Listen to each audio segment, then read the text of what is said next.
Hello everyone. I welcome you all for this varicose vein webinar. Medical કોન્ફરન્સમાં ઘણી બધી scientific talk આપી varicose van વિશે, પણ ધીસ ફર્સ્ટ ટોક કે જે જનરલ પબ્લિક માટે વેરિકોઝ વેનની અવેરનેસ માટે હું કરવા જઈ રહ્યો છું. અને આ જે ટોક છે એની અંદર બેઝિક વસ્તુઓ કે આપણી બોડીમાં વેન્સનું શું કામ છે, વેરિકોઝ વેન કે શું કેમ ડેવલપ થાય છે, અને આ વેરિકોઝ વેન ડેવલપ થવાથી આપણી રોજિંદી લાઈફમાં કયા કયા ચેન્જીસ આવે છે, આ બધું આપણે ડિટેલમાં સમજીએ. So this is a brief introduction of my journey. 2008માં સૌથી ફર્સ્ટ કેસ વેરિકોઝ વેનનો કરેલો લેઝર એબ્લેશન માટે. Later on I have done first case for radio frequency ablation for varicose vein in 2010 in entire western India. અને 2017માં એક આવી જ બીજી એક vascular માલફોર્મેશન કરીને એક ડિઝીઝ છે કે જે જન્મથી જ લોહીની નળીઓનું ગૂંચળું બોડીમાં હોય છે, અને surgery is failed in that case. So એના માટે સ્પેશિયલ યુએસએમાં ડૉક્ટર વેન એક જે એના પાયોનિયર છે એની ટ્રેનિંગ લઈ અને એબ્સોલ્યુટ ઇથેનોલ એમ્બ્યુલાઇઝેશન ચાલુ કર્યું. અને રિસન્ટલી ઇન 2020માં ઘૂંટણના વાનો દુખાવો જે which is very common in elderly people, એના માટે જો જેને સર્જરી ના કરાવી હોય એના માટે જેનિક્યુલર આર્ટરી એમ્બ્યુલાઇઝેશન કરીને એક પ્રોસિજર આવે છે કે it's done with just needle puncture. કોઈ કટ કોઈ ટાંકા નથી આવતા અને એને કારણે ઘૂંટણનો દુખાવો તમારો ઘટી જાય છે. So these are the different new procedures I have started. Done more than 12,000 procedures in last couple of years. And I personally believe that future is for this kind of advanced interventional procedure. ઘણી બધી complex surgery છે એ આ નાની pinhole ઇન્ટરવેન્શનલ પ્રોસિજરથી replace થઈ જશે. So this is just my brief introduction, and now let's have a look on for the varicose vein. આપણા બોડીમાં બે ટાઈપની લોહીની નળી હોય છે. One which is called artery કે જેમાં ઓક્સિજનેટેડ બ્લડ હાર્ટમાંથી પમ્પિંગ એક્શનથી ડિફરન્ટ ઓર્ગન્સ તરફ જાય, જેને આપણે ધમની પણ કહીએ છીએ. અને એકવાર આ ઓક્સિજનેટેડ બ્લડ ડિફરન્ટ ઓર્ગન્સ તરફ જાય છે, એમાં ઓક્સિજન યુટિલાઇઝ થયા પછીનું જે ડીઓક્સિજનેટેડ બ્લડ હોય છે એ બ્લડ ફરી પાછું હાર્ટ તરફ જાય, અને આ જે પાછું લઈ જતી નળી છે જેને વેન્સ કે શીરા કહીએ છીએ. હવે જ્યારે પણ આપણે ધમનીની વાત કરીએ છીએ ત્યારે ધમનીમાં કોઈ ટાઈપના વાલ્સ હોતા નથી, કારણ કે હાર્ટમાંથી એટલું પ્રેશરથી એ બ્લડ છે ને પમ્પિંગ એક્શનથી જતું હોય છે કે બીજી કોઈ મિકેનિઝમની જરૂર પડતી નથી. That is sufficient. પણ જ્યારે વેન્સની વાત કરીએ છીએ, એમાં પર્ટિક્યુલરલી આપણે લેગ્સની વાત કરીએ છીએ, તો legs is a very distal most organ from the heart. બધા ઓર્ગન્સ છે એકદમ નજીક છે. આપણે માથું જુઓ, હાથ જુઓ, પેટ જુઓ, તો એ બધું હાર્ટની નજીક છે. એટલે શું થાય કે એમાં જે બ્લડ જાય છે એને પાછું આવવા માટે બહુ મહેનત નથી કરવી પડતી. જ્યારે પગ એ હૃદયથી ખૂબ જ દૂર આવેલા છે ને એમાં પણ જ્યારે ઊભા રહીએ છીએ ત્યારે પગના પંજામાંથી લોહીને ગ્રેવિટેશનલ ફોર્સની વિરુદ્ધમાં ઉપર ચડવાનું હોય છે, અને એના માટે બોડીએ એક ડિફરન્ટ મિકેનિઝમ ડેવલપ કરેલી છે. જ્યારે આપણે સૂતા હોઈએ છીએ ત્યારે સૂતી વખતે હાર્ટના લેવલે જો પ્રેશર આપણે ઝીરો કન્સિડર કરીએ તો ફૂટના લેવલે એ જે વેન્સની અંદરનું પ્રેશર 15 મિલીમીટર મર્ક્યુરી જેટલું હોય છે, અને આટલું પ્રેશર સફિશિયન્ટ છે જે પગમાંથી લોહીને ઉપર હાર્ટ તરફ લઈ જવા માટે. પણ જ્યારે આપણે ઊભા થઈએ છીએ ત્યારે શું થાય છે કે હાર્ટથી આખી પગના પંજા સુધીની બ્લડ કોલમ હોય છે, એ બ્લડ કોલમ પર ગ્રેવિટેશનલ ફોર્સ લાગે છે, અને એને કારણે લગભગ પર સેન્ટીમીટર 0.76 મિલીમીટર મર્ક્યુરી જેટલું પ્રેશર ઇન્ક્રીઝ થાય છે. સો ઇફ વી કન્સિડર કે હૃદયનો લેવલે પ્રેશર ઝીરો છે, તો જ્યારે આપણે એન્કલ સુધી પહોંચીએ છીએ ત્યારે એન્કલની જે વેન્સની અંદરનું પ્રેશર ઓલમોસ્ટ 90 મિલીમીટર મર્ક્યુરી જેટલું થઈ જાય છે. હવે જે સિસ્ટમ 15 મિલીમીટર મર્ક્યુરી માટે બનેલી છે એમાં 90 millimetre mercury pressure it is very high, કે જેને કારણે આટલા હાઈ પ્રેશરમાં બ્લડ ઉપર ચડી શકે ઇટ્સ નોટ પોસિબલ. સો એના માટે કુદરતે બીજી અંદર રચના કરેલી છે. અને આ ડિફરન્ટ મિકેનિઝમમાં શું છે કે બોડીમાં આ જે પગની નસો છે એની અંદર મલ્ટિપલ વાલ્વ્સ કુદરતે મૂકેલા છે, અને એને કારણે શું થાય છે કે આ જે આખી બ્લડની કોલમ હાર્ટથી પગ સુધીની જે એન્કલ સુધીની છે એમાં મલ્ટિપલ એના પાર્ટ્સ પડે છે અને આ ફ્રેગમેન્ટેડ બ્લડ કોલમ્સને કારણે જે પ્રેશર ઓવરઓલ એન્કલ સુધી આવે છે એકદમ રિડ્યુસ થઈ જાય છે. સો ફર્સ્ટ પોર્શન વાલને કારણે પ્રેશર રિડ્યુસ થયું. સેકન્ડલી જે છે એ પમ્પિંગ એક્શન ડેવલપ કરેલી છે બોડીની અંદર.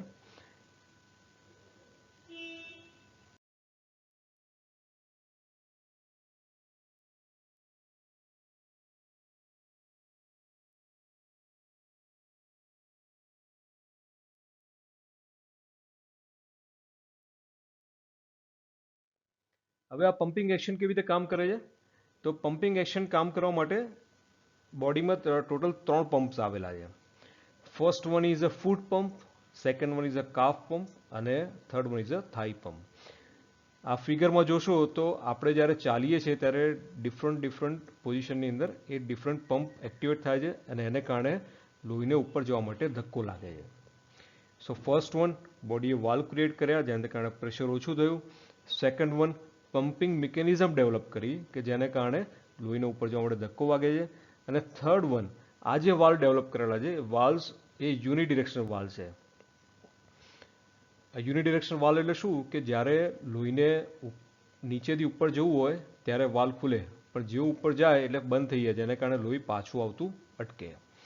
સો these are the 3 different mechanism કે જેને કારણે પગના પંજામાંથી લોહી એન્ટી ગ્રેવિટી ગુરુત્વાકર્ષણના નિયમ વિરુદ્ધ એ ઉપર ચડે છે.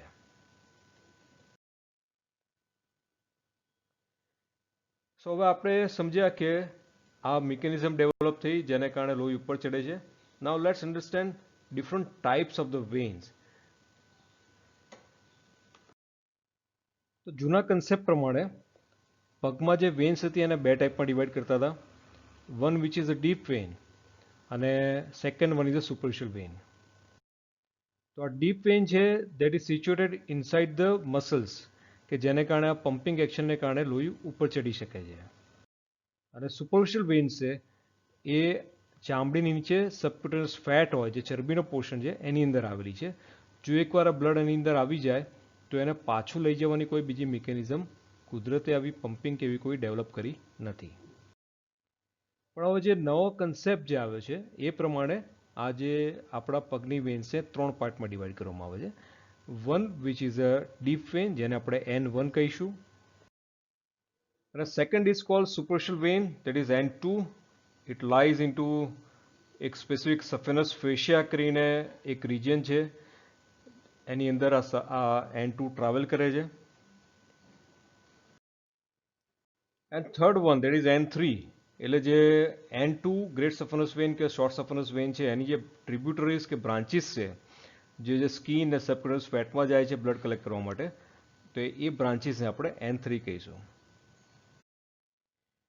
સો આ ટાઈપનું આખું કોમ્પ્લેક્સ વિનસ નેટવર્ક બોડીમાં આવેલું છે કે સૌથી પહેલાં જે નાની બ્રાન્ચીસ છે N3 એ સરાઉન્ડિંગ જે ટિશ્યુ છે સ્કિન સબક્યુટેનિયસ ફેટ એમાંથી બ્લડ કલેક્ટ કરે છે. અને આ જે કલેક્ટ થયેલું બ્લડ છે એ N2ની અંદર ડ્રેન કરે છે. N2 એ અહીંયા બ્લુ કલરથી દર્શાવેલી છે અને આ જે N2માંનું બ્લડ છે એ અલ્ટિમેટલી ડ્રેન થાય છે આ ડાર્ક બ્લુ કલરની N1ની અંદર. અને અલ્ટિમેટલી જ્યારે પણ બ્લડ આ ડીપ વેનની અંદર એન્ટર થાય છે તો ડીપ વેનની અંદર મિકેનિઝમ છે આ પમ્પિંગ એક્શનની એ પમ્પિંગ એક્શનને કારણે પછી એ બ્લડ હાર્ટ તરફ ઉપર જાય છે. So this how the Venus network અને ટૂંકમાં સરાઉન્ડિંગ જે બ્લડ છે એ આ N3 અને N2માં થઈ અને કલેક્ટ થઈ અને N1માં પહોંચે અને N1માં મિકેનિઝમ છે કે એ બ્લડ ઉપર જાય. જો ભૂલે ચૂકે આ વાલ્વમાં ડેમેજ થયું અને જો આ N2 અથવા N3માં બ્લડ એ ભરાઈ રહે તો કુદરતે કોઈ બીજી એવી મિકેનિઝમ ડેવલપ નથી કરી કે જેને કારણે લોહી ઉપર પાછું પમ્પિંગ એક્શનથી ઉપર જાય અને that is why the varicose vein develop. So now what is a venous ઇન્સફિશિયન્સી?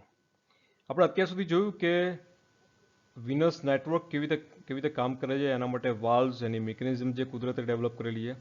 હવે જો આ વાલ્વ જે યુનિડિરેક્શનલ હતા એ બ્લડને એક જ ડિરેક્શનમાં નીચેથી ઉપર બ્લડને જવા માટે હેલ્પ કરતા હતા પણ જ્યારે આ વાલ્વમાં ડેમેજ થાય અને એમાં લીકેજ પ્રોડ્યુસ થાય તો શું થાય છે કે લોહી ઉપર જવાને બદલે સમ પોર્શન ઓફ બ્લડ એ રિફ્લક્સ બેક થાય છે, એટલે લોહી પાછું ફેંકાય છે. અને આ પાછું ફેંકાતું લોહી જ્યારે આ સુપરફિશિયલ વેઇન એટલે N2 ને N3માં આવી જાય ત્યારે જે પરિસ્થિતિ ડેવલપ થાય છે that is called varicose vans. અને આ વાલ્વમાં ડેમેજ થવાને કારણે જે વસ્તુ આપણા બોડીમાં ઇફેક્ટ આવે છે દેટ ઇઝ કોલ્ડ વિનસ ઇન્સફિશિયન્સી. એનો મતલબ કે વિનસ નેટવર્ક એ પ્રોપરલી કામ કરતું નથી. સો અહીંયા આ નોર્મલ વાલ છે. આ નોર્મલ વાલની અંદર બ્લડ જેવું ઉપર ચડે એવું વાલ બંધ થઈ જાય, લોહીને પાછું ના આવવા દે. પણ જ્યારે એબનોર્મલ વાલ હોય ત્યારે આ વાલ ખુલ્લો રહે છે, અને ખુલ્લો રહે એને કારણે સમ પોર્શન ઓફ બ્લડ એ રિફ્લક્સ બેક પાછું ફેંકાય છે. અને એને કારણે શું થાય કે આ લોહીને જે ઉપર જવું જોઈએ એ ઉપર જાય નહીં, અને અહીંયાથી આ પાછું ફેંકાય. આ પાછું ફેંકાય એટલે આ સુપરફિશિયલ વેન્સની અંદર આ લોહી બ્લડ છે એ એક્યુમ્યુલેટ થવાનું ચાલુ થાય, જેને કારણે વેન્સ ફૂલતી જાય અને વેરિકોઝ વેન ડેવલપ થાય. તો નવા કન્સેપ્ટ પ્રમાણે આપણે જોયું કે આ જે છે N1 એટલે ડીપ વિનસ સિસ્ટમ મસલ્સની અંદર આવેલી છે. એના પછી N2 એટલે સુપરફિશિયલ વેન શરૂ થઈ, આની અંદર બ્લડ રિફ્લક્સ થઈ અને ભરાવાનું શરૂ થયું. પણ જ્યારે આ બ્લડ N2માંથી N3 એટલે એની જે ટ્રિબ્યુટરીઝમાં ભરાવાનું ચાલુ થાય છે, આ ટ્રિબ્યુટરીઝ એ સ્કિનની નીચે આવેલી છે. એટલે જ્યારે આ ટ્રિબ્યુટરીઝ ડાયલેટેડ થઈ અને એની અંદરથી જે બ્લડ ભરાવાનું ચાલુ થયું તો એ એકદમ વિઝિબલ આપણે જોઈ શકીએ છીએ. આ જે ટ્રિબ્યુટરીઝને કારણે આ બધી વેન્સ સ્કિનની અંદરથી આપણે દેખી શકીએ છીએ. So this is a visible varicose vein. પણ આની સાથે ઘણીવાર ઇનવિઝિબલ વેરિકોઝ વેન પણ આપણે જોવા મળે છે. ઘણીવાર આપણે ડોપલર કરીને જોઈએ, પેશન્ટની કમ્પ્લેન હોય કે ઊભા રહીએ તો થાક લાગે છે, ઓન એક્ઝામિનેશન પગમાં કોઈ વેરિકોઝ વેન દેખાતી ના હોય, પણ છતાં પણ જ્યારે ડોપલર કરીને જોઈએ તો અહીંનો વાલમાં લીકેજ હોય, અને આ લીકેજને કારણે બ્લડ આવી રીતે રિફ્લક્સ થઈને પાછું ફેંકાતું હોય. પણ આ જે રિફ્લક્સ N2 લેવલે છે, હજી N3 એટલે એની સ્કિનની નીચેની બ્રાન્ચમાં ગયું નથી, એટલે વેરિકોઝ વેન બહારથી દેખાતી નથી. પણ અંદર જ્યારે આ ઇમ્પ્યોર બ્લડ એક્યુમ્યુલેટ થાય છે એને કારણે પેશન્ટ સિમ્પ્ટોમેટિક થઈ જાય છે. સો દેર આર ચાન્સીસ કે હિડન વેરિકોઝ વેન પણ હોઈ શકે. So now let's understand what are the pressure changes into the veins and into the different posture. જ્યારે આપણે ઊભા રહીએ છીએ ત્યારે because of the gravitational force A ankle પાસે પ્રેશર મેક્સિમમ હોય છે, which you can see it over here. અને જ્યારે આપણે ચાલવાનું ચાલુ કરીએ છીએ ત્યારે પમ્પિંગ એક્શનને કારણે એ પ્રેશર રિડ્યુસ થઈ જાય છે. અગેન જ્યારે ચાલવાનું કે દોડવાનું બંધ કરીએ તો again after sometimes pressure buildup at the ankle level into the veins. સૂઈ જઈએ ત્યારે અગેન આ પ્રેશર રિડ્યુસ થઈ જાય છે. અને જ્યારે આપણે શીર્ષાસન કરીએ છીએ, લેગ ઉપર હોય પગ નીચે હોય, ત્યારે ઉપરથી નેગેટિવ પ્રેશર ક્રિએટ થાય છે, કારણ કે પગ એ એકચ્યુઅલી ઉપરની પોર્શનમાં ગયા અને હાર્ટ નીચે છે, એટલે આ ગ્રેવિટેશનલ ફોર્સ સપોર્ટમાં આવી જાય છે. Now exactly what happen during the walking. આપણે જ્યારે ચાલીએ છીએ ત્યારે આ પમ્પિંગ એક્શનને કારણે આ પ્રેશર અહીંયા રિડ્યુસ થતું જોવા મળ્યું. So these a normal veins, normal valves. પણ જ્યારે આ વાલ્વ્સમાં લીકેજ હોય ત્યારે વાલ્વ્સ પ્રોપર ફંક્શન કરતા નથી, ને એને કારણે આ પ્રેશર છે એ રિડ્યુસ થતું નથી. જે આપણે અહીંયા જોઈ શકીએ છીએ ડિપેન્ડ્સ ઓન સિવિયરિટી, આ પ્રેશર રિડ્યુસ થતું નથી જોઈએ એટલું. અને એને કારણે આટલું હાઈ પ્રેશર કન્ટિન્યુઅસલી લેગ્સની વેન્સની અંદર રહ્યા કરે તો એને કારણે ડિફરન્ટ પ્રોબ્લેમ્સ થાય છે. પ્રેશર ઇન્ડ્યુસ વેરિકોઝ વેન્સ અને વેરિકોઝ વેનને કારણે ડિફરન્ટ સિમ્ટમ્સ ડેવલપ થાય છે. મેં વાલ્વમાં જે લીકેજ છે એને આપણે બે પોર્શનમાં ડિવાઈડ કરીશું. One this valve leakage into the leg region. આ લેગની અંદરના જે વાલ્વ છે એ ડેમેજ થયા અને એને કારણે પ્રોબ્લેમ છે, એની કારણે જે વેરિકોઝ વેન ડેવલપ છે એ ટોટલી જુદી જગ્યાએ થાય છે. અને second one is a valves damage into the pelvic region, એટલે લેગની ઉપરના પોર્શનમાં પેડાના ભાગમાં ડેવલપ થાય તો. આ બંનેનો ડિફરન્સ જોઈએ. હવે પેડાના ભાગમાં જ્યારે લીકેજ થાય ત્યારે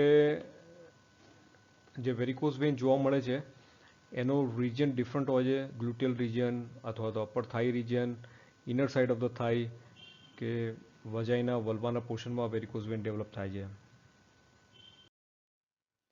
અને જ્યારે lower portion of the leg એની અંદર જ્યારે વાલ્વ્સ ડેમેજ થાય તો વેરિકોઝ વેન જે આપણે દેખાય છે એ મોટા ભાગે લોઅર થાઈ લેગ રિજનની અંદર દેખાય છે.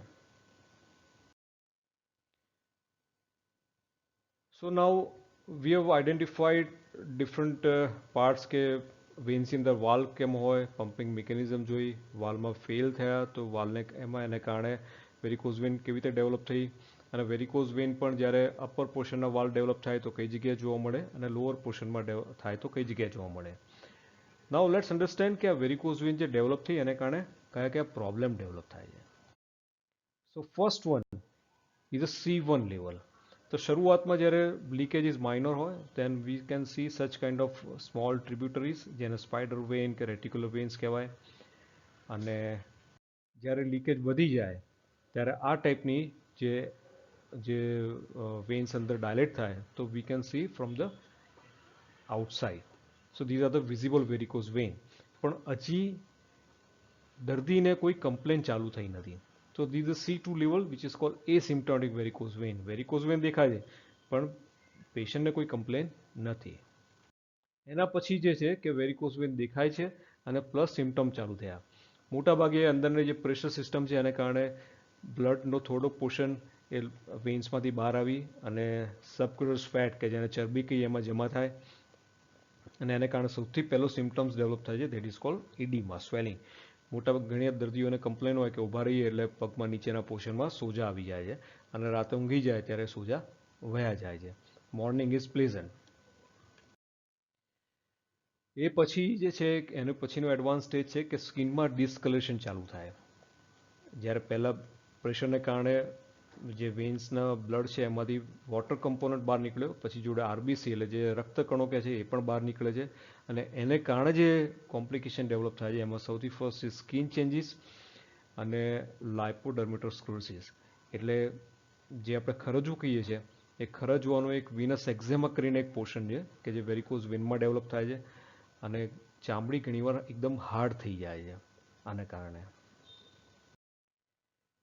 એન્ડ દેન C5 એટલે પાંચમો સ્ટેજ છે કે જે હીલ્ડ અલ્સરેશન. પહેલાં અલ્સર થયું હોય પણ અત્યારે એ રૂઝાવાના મૂડમાં છે.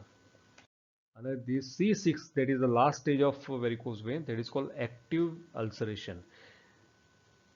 જે વેરિકોઝ વેનને કારણે ઇમ્પ્યોર બ્લડ પગમાં લાંબા સમય સુધી પડી રહે એને કારણે સ્કિનને પણ જોઈએ એટલો ઓક્સિજન મળતો નથી. પ્લસ આ પ્રેશર ઇફેક્ટને કારણે સ્કિન છે એ એટલા પોર્શનની અંદર routinely lower part of leg ankle રિજનની અંદર આવી રીતે અલ્સરેશન ડેવલપ થાય છે અને ઘણીવાર એમાં ઇન્ફેક્શન થાય એટલે સેલ્યુલાઇટિસ પણ જોડે જોડે જોવા મળે છે. So this is the highest stage of varicose vein complication. પગમાં જે વેન્સની અંદરના વાલ્વમાં ડેમેજ થયું એને કારણે જે વેરિકોઝ વેન ડેવલપ થઈ એવી જ રીતે જો પેઢાના પોર્શનની અંદર પણ જે વેન્સના વાલ્વમાં લીકેજ થાય તો પેલ્વિક કન્જેશન સિન્ડ્રોમ ડેવલપ થાય છે.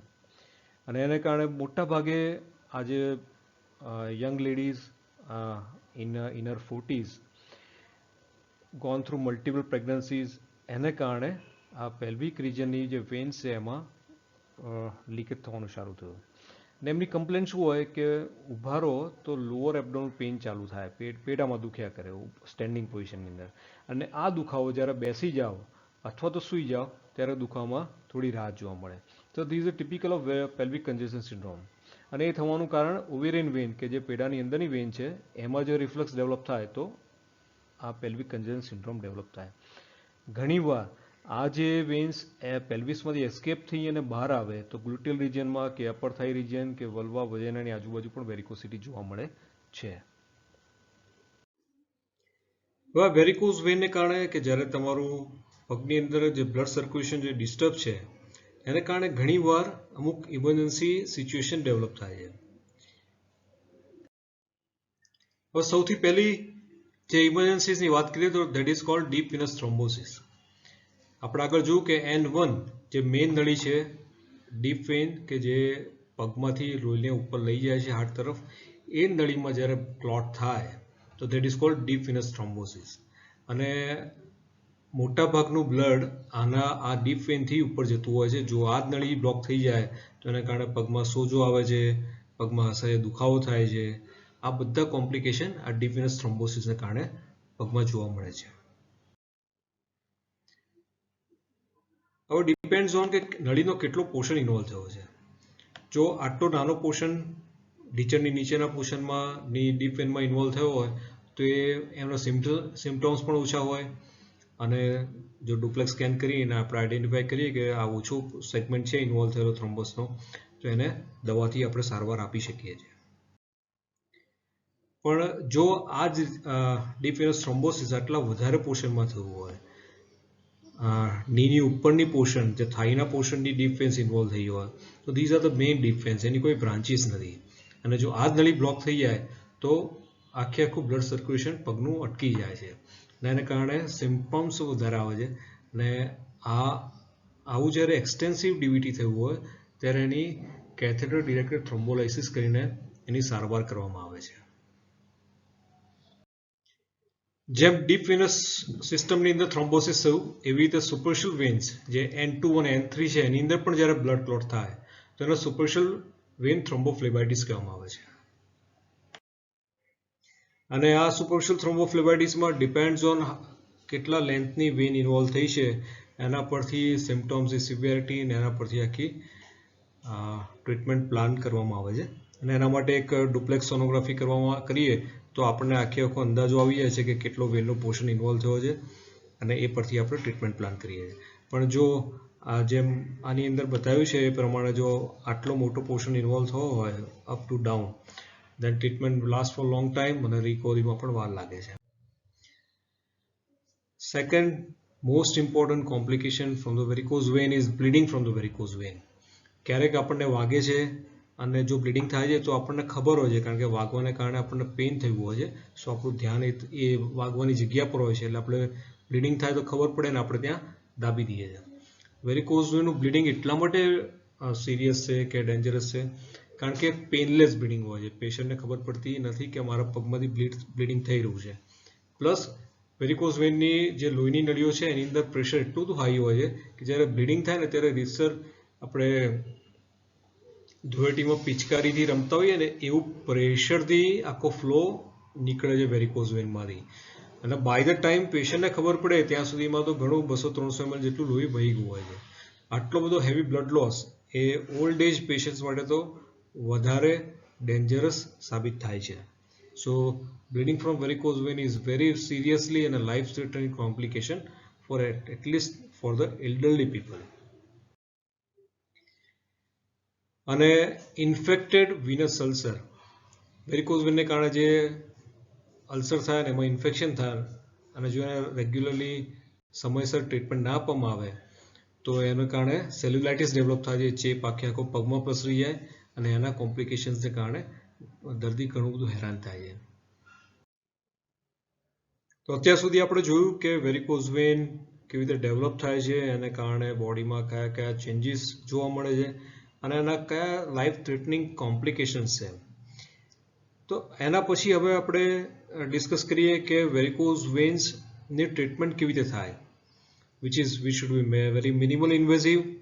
અને આ ટ્રીટમેન્ટ દરમિયાન કે ટ્રીટમેન્ટ પછી એ હોસ્પિટલમાં બહુ લાંબો સમય રહેવાની જરૂર ના પડે, તમારું રૂટીન જલ્દી ઇસ્ટાબ્લિશ થઈ શકે. So this chart shows different options available for treatment of varicose vein. First one is surgical and then non-surgical. Surgical માં ligation stripping આવે which is a very old method.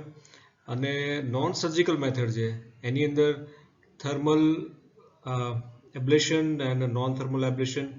So these are the different modalities available. Let's discuss one by one.